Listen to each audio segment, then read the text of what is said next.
The wind moves first. It drags across the cemetery in Villa Carlos Paz, lifting dust and dry leaves into the night air. The iron gates are locked.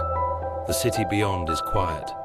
Between rows of cold marble crosses, under a dim yellow street lamp, something shifts. A dog, curled tightly against a grave. His fur is damp from the evening mist. His ribs rise slowly with each breath. He doesn't bark. He doesn't move when footsteps echo in the distance. He just stays, as if he's waiting, as if someone is late. And the strangest part, no one brought him here. How did he find this place? And why wouldn't he leave? This is the story of Capitan.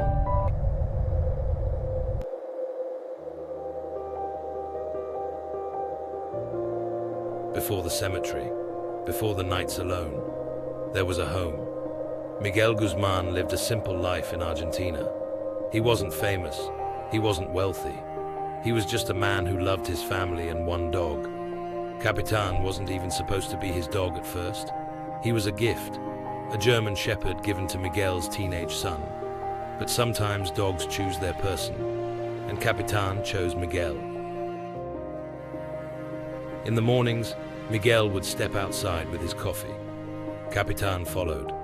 When Miguel worked in the yard, Capitan watched every movement, ears alert, tail steady. If Miguel left the house, Capitan waited by the gate, not whining, not pacing, just watching. Dogs don't measure love in grand gestures. They measure it in proximity, in presence, and Capitan stayed close. But life rarely warns you before it changes, and one ordinary day, everything did. In 2006, Miguel Guzman passed away suddenly. A heart attack. No long illness, no drawn-out goodbye. One day he was there, the next, silence. The house felt different. Chairs stayed empty, shoes remained by the door, and Capitan noticed. Dogs understand routine, they understand patterns, but they don't understand death. At the funeral, Capitan stayed near the family, quiet, confused. And when they returned home that evening, Capitan disappeared. No broken fence, no open gate. He was just gone. At first, they assumed he wandered off, maybe chasing a scent, maybe disoriented. They searched the neighborhood. They called his name. Days passed, then weeks, and still nothing. But what happened next, no one expected. Months later, Miguel's wife went to visit the cemetery. It was a warm afternoon. The air was still. She walked the familiar path toward Miguel's grave, and then she froze. There, lying on top of the dirt mound, was Capitan. Thin, dirty, but unmistakably him. No one had brought him. No one had shown him the way. Yet somehow, Capitan had found the cemetery, alone, without guidance, without help. How? And more importantly, why was he still there? The family tried to take him home. He followed them out of the gates. He walked beside them. He even entered the house. But that night, he left again.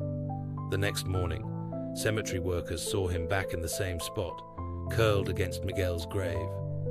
It became routine. Every evening around 6, Capitan would appear at the gates. He would wait patiently until they closed. Then he would return to the grave and settle in.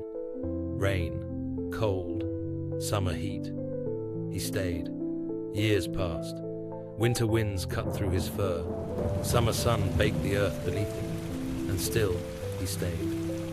Visitors began to notice him. Children asked questions. Adults shook their heads in disbelief.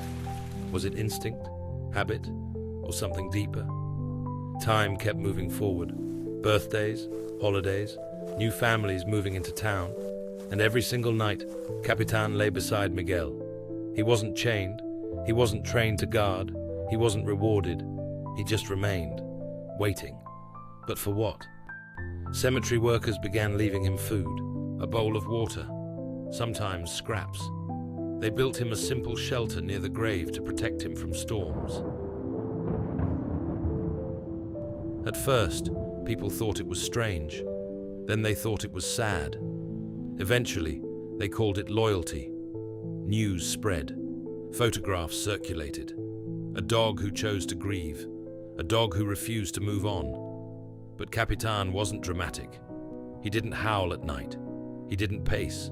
He simply stayed close, the way he always had. How many times had he waited by the gate at home? Now the gate was different. The waiting was the same. Grief looks different in humans. We cry, we speak, we explain. Dogs don't. They experience absence. They experience the break in routine, the missing footsteps, the empty chair. And maybe, in their own way, they choose to stay near what once felt safe. Was Capitan waiting for Miguel to return? Or was he honoring the only bond that ever mattered to him? Science can explain scent tracking. It can explain navigation. But it struggles to explain devotion. Because devotion isn't logical. It's relational. It's emotional. And sometimes it's painful.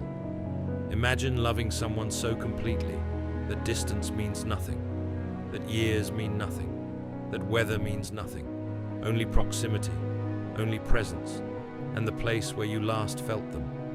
Would you leave? Capitan remained at the cemetery for over a decade, until his body finally grew too tired, too worn by nights in the open air. When he passed away in 2018, he was buried nearby, not far from Miguel, still close. Some stories go viral because they're shocking. Others stay with us because they're quiet. Capitan's story isn't about spectacle. It's about staying, about loving someone so deeply that even death doesn't convince you to walk away. Tonight, somewhere in the world, a dog is waiting by a door, watching, listening, trusting that the person they love will return. And maybe, after hearing this story, you'll look at your dog a little differently, because to them, you are everything. If this story moved you, take a moment tonight. Sit beside them, because to them, you are home.